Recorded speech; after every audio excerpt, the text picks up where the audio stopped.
ಆ, ಅಷ್ಟಾಂಗ ಯೋಗದಲ್ಲಿ ನಿನ್ನೆ ಹೇಳಿದ್ದೀವಿ. ಅದರಲ್ಲಿ ಮೊದಲನೇದು ಯಮ. ಯಮದಲ್ಲಿ ನಾವು 5 ಪ್ರಮುಖವಾದಂಥ ಅಂಶಗಳನ್ನು ಕಾಣ್ತೇವೆ.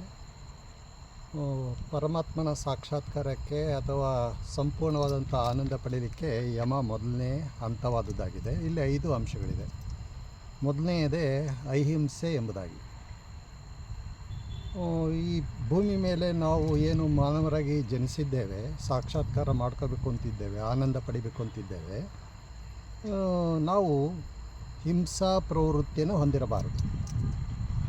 ಆ ಹಿಂಸಾ ಪ್ರವೃತ್ತಿ ಇಲ್ಲದೆ ನಾವು ನಮ್ಮ ಸಾಧನಾ ಮಾರ್ಗದಲ್ಲಿ ಮುಂದುವರಿಬೇಕು.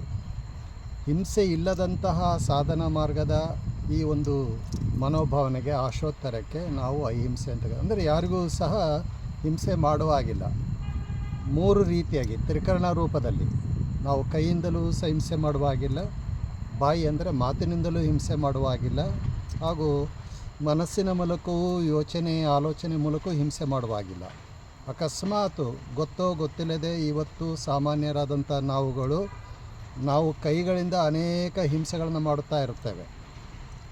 ಹಾಗೆಯೇ ನಾವು ನಡೆದಾಡುತ್ತಿರಬೇಕಾದರೆ ಭೂಮಿಯ ಮೇಲೆ ಅನೇಕ ಜೀವಾಣುಗಳನ್ನು ತುಳಿದು ಸಾಯಿಸುತ್ತಾ ಇರುತ್ತೇವೆ.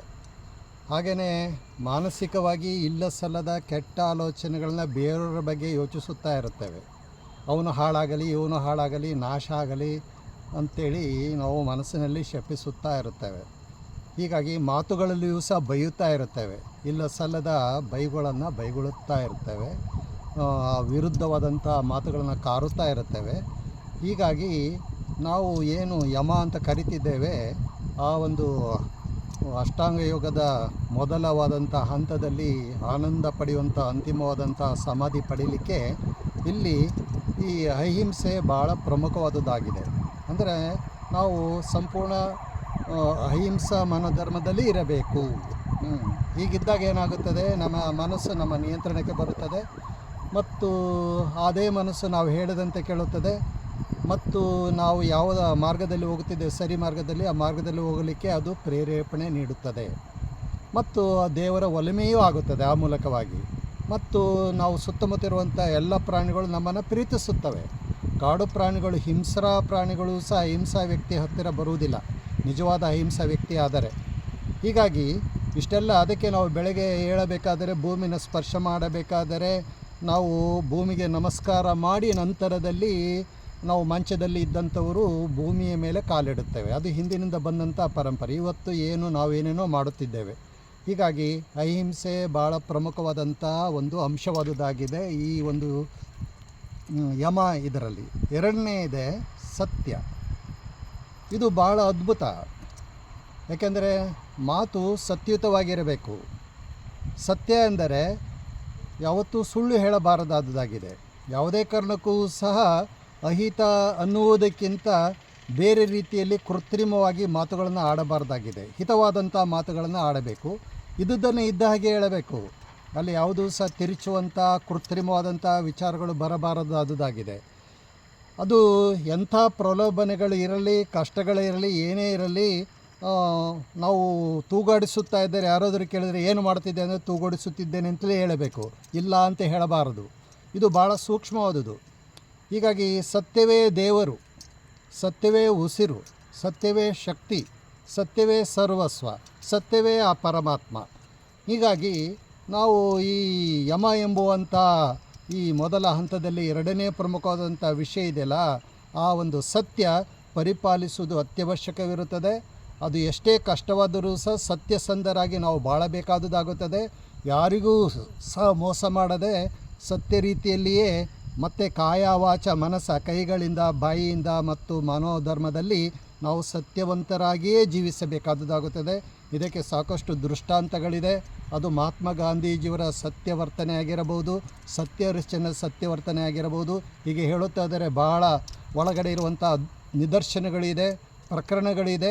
ಹೀಗಾಗಿ ಯಮದಲ್ಲಿ ಪ್ರತಿಯೊಬ್ಬರೂ ಸಹ ಏನು ನಾವು ನಡೆಯುತ್ತಿದ್ದೇವೆ, ಬದುಕುತ್ತಿದ್ದೇವೆ, ಶ್ರಮಿಸುತ್ತಿದ್ದೇವೆ, ಅಲ್ಲಿ ಸತ್ಯವಂತರಾಗಿಯೇ ಸತ್ಯ ರೀತಿಯಲ್ಲಿಯೇ ಮತ್ತು ಸತ್ಯ ಮಾರ್ಗದಲ್ಲಿಯೇ ಮುನ್ನಡೆಯಬೇಕು. ಆಗ ಎಲ್ಲರಿಂದಲೂ ನಮಗೆ ಗೌರವ, ಆದರತೆ ಮತ್ತು ಪರಮಾತ್ಮನ ಪ್ರೇರಣೆ, ಆಶೀರ್ವಾದ ಎಲ್ಲ ಸಿಗುತ್ತದೆ.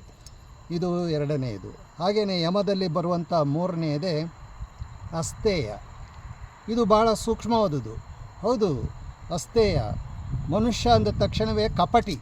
ನಾವು ಹೇಳುತ್ತೇವೆ ಮನುಷ್ಯ ಜನ್ಮ ಭಾಳ ಶ್ರೇಷ್ಠವಾದುದು ಅಂತ, ಆದರೆ ಅದರ ವಿರುದ್ಧ ಮುಖದಲ್ಲಿ ನೋಡಿದರೆ ಅಷ್ಟೇ ಕಪಟಿ. ಮನುಷ್ಯ ಇವತ್ತು ಕಪಟಿಯಾಗಿದ್ದಾನೆ, ದೌರ್ಜನ್ಯವನ್ನು ಮಾಡುತ್ತಾನೆ, ಬೇರೆಯವರ ವಸ್ತುಗಳನ್ನು ಕದಿಯುವಂಥ ಕಳ್ಳ ಮನಸ್ಸನ್ನು ಹೊಂದಿದ್ದಾನೆ. ಅವನ ಒಳಗಡೆ ಕದೀಮ ಇದ್ದಾನೆ, ಕಳ್ಳ ಇದ್ದಾನೆ, ದರೋಡೆಕೋರ ಇದ್ದಾನೆ. ಆದಷ್ಟು ಏನೇನು ಸಿಗುತ್ತದೋ ಶ್ರಮಿಸದೇ ಇಲ್ಲದಿದ್ದರೂ, ಕೆಲಸ ಮಾಡದೇ ಇದ್ದರೂ, ಮತ್ತು ಕ್ರಿಯೆಯಲ್ಲಿ ಇಲ್ಲದಿದ್ದರೂ ಸಹ ಎಲ್ಲದೂ ಅವನಿಗೆ ಬೇಕು. ಬೇರೆಯವರನ್ನ ನೋಡಿ ಅವರಂತೆ ನಾನು ಬದುಕಬೇಕೆಂಬುವಂಥ ಈ ಒಂದು ಹುಸಿ ಭ್ರಮೆಯ ಜೀವನದಲ್ಲಿ ಅವನು ಕರ್ತವ್ಯನ ಮಾಡದೆ, ಏನೂ ಮಾಡದೆ, ಯಾರೋ ಕಷ್ಟಪಟ್ಟು ಸಂಪಾದಿಸಿದಂಥ ಧನವನ್ನು, ಆಹಾರವನ್ನು ಮತ್ತು ಇತರ ವಸ್ತುಗಳನ್ನು ಕದಿಯುವಂತಹ ಪ್ರಯತ್ನ ಮಾಡುತ್ತಾನೆ. ಹೀಗಾಗಿ ಕದಿಯುವಂಥ ಮನಸ್ಸು ಅಸ್ತೇಯ ಯಾವತ್ತೂ ಇರಬಾರದಾದುದಾಗಿದೆ. ಹಾಗೆ ಪಂಚೇಂದ್ರಿಯಗಳು ನಮ್ಮನ್ನು ಕದಿಯುತ್ತವೆ. ಮತ್ತೆ ಆಳಕ್ಕೆ ಹೋಗುತ್ತಿದ್ದೇನೆ. ನಮ್ಮಲ್ಲಿರುವಂಥ ಪಂಚೇಂದ್ರಿಯಗಳು ನಮ್ಮನ್ನು ನಮಗೆ ಗೊತ್ತಿಲ್ಲ.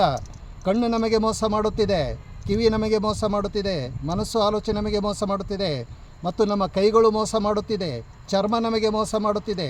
ಅದೆಲ್ಲದೂ ನಮಗೆ ಸುಖ ಎಂಬುದಾಗಿ ತಿಳಿದಿದ್ದೇವೆ. ಆದರೆ ಆ ಸುಖದ ಹಿನ್ನೆಲೆಯಲ್ಲಿ ಅವು ನಮಗೆ ಮೋಸ ಮಾಡುತ್ತಿವೆ. ಮಹಾ ಕಳ್ಳರಾಗಿದ್ದಾರೆ ಅವರು.